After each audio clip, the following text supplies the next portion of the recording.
Hey everyone, it is Professor Lee here with Chapter 4, quick key points lecture. So there are 2 pages to Chapter 4. Chapter 4 covers the metric system. The second page is the same as the second page of Chapter 2 because the information applies to both chapters. So I'm just going to run through this first page of the lecture for you really quick and give you kind of an overview, a rough overview of the chapter 4 and the metric system.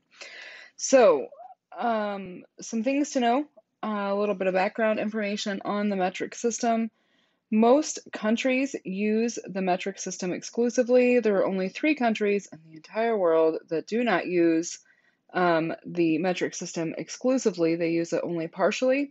The United States, of course, is one of those countries. Burma and Liberia are the other 2, if you are interested in that information. The United States, though, we have our own system of measurement that is called the household system. And so the household system consists of things like teaspoons, tablespoons, cups, pints, quarts, gallons. And that system is used exclusively in the United States. So when we are learning about dosage calculations, we do need to know how to use both the metric system and the household measurement system because we utilize both of those in the United States to dispense medication. All right, so some basic metric guidelines. We have the numbers that you already know, 1, 2, 3, and so on. Those are called Arabic numbers. Another thing that you need to know is that any number that is less than 1 is considered not a whole number, and in those instances, you need to always use a 0 before the decimal for any number that is less than 1. So for example, here I have it written out 0.32. It would not just be 0.32, it needs to be 0.32. That's a big deal, so make sure that you don't forget to add your zeros and numbers that are less than 1. Prefixes for the metric system are always written in lowercase. Abbreviations are also lowercase with the exception of liter.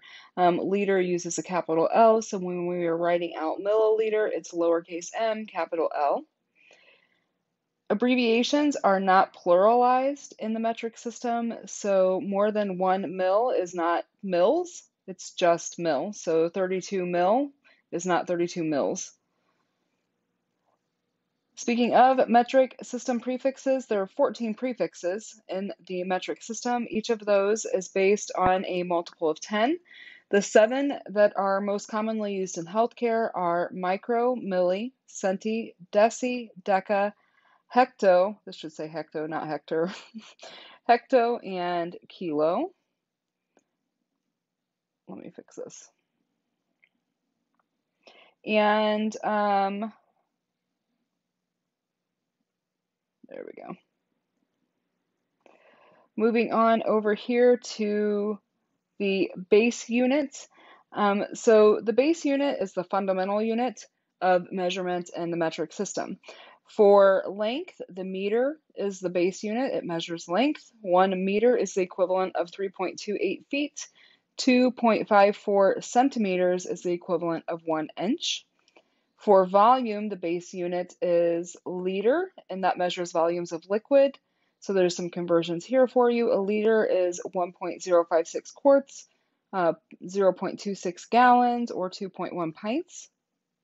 5 milliliter is the equivalent of 1 teaspoon, and 15 mil is the equivalent of 1 tablespoon.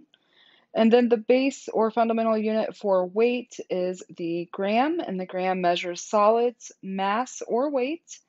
1 gram is the equivalent of 1 mil of water.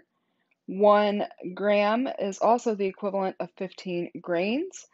GR is the abbreviation for grains. It's not the abbreviation for gram. Gram is just G, so don't confuse the two of those.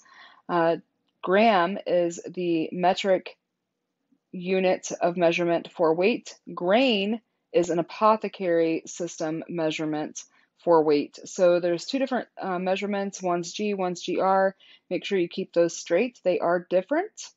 And then the last conversion down here for you, 1 gram also is the equivalent of 0.035 ounces. Okay, so the last section on the first page is the conversion chart. And so here you have kilo, hecto, deca, the base units, deci, centi, milli, and micro. Now, one way to memorize this, if you are using that quick guide to numbers sheet that I have uploaded for you, also one way to memorize this is to memorize King Henry died by drinking chocolate milk. So when you are taking your dosage calculations exam, you are not allowed to use that bouncy sheet or the quick guide cheat sheet, but you can write out this chart, the conversion chart on the top of your paper or on your scrap paper for you to use. You just need to memorize it in order to do that. And so one way to do that is to memorize King Henry died by drinking chocolate milk, and that gives you all of your base, the first letter of all of your base units from largest to smallest. So you can kind of see how that works out here. It starts here, ends over here. And then the last section for chapter 4 that you need to know about are the conversions. So again, if you have not watched that quick guide to number overview video, go check that out. There's some information in there that could be helpful for you. As far as conversions go, if you know how to do the conversions using the proportion method, go for it. If you know how to use the conversions to convert metric terms by using multiples or divisions of 10, knock yourself out with that too. That's all good. If not, definitely go check out that quick guide to numbers overview video. But generally speaking, if you are converting a larger unit to a smaller unit, you're going to multiply by 1,000, which is the same as moving a decimal 3 places to the right. If you are converting a smaller unit to a larger unit, you will divide by 1,000, which is the same as moving the decimal place 3 places to the left. So again, just a quick note down here, make sure you use that quick guide cheat sheet to help you if you need to visualize decimal movements. So that is it for the Chapter 4 overview. If you have any questions, please reach out. Otherwise, take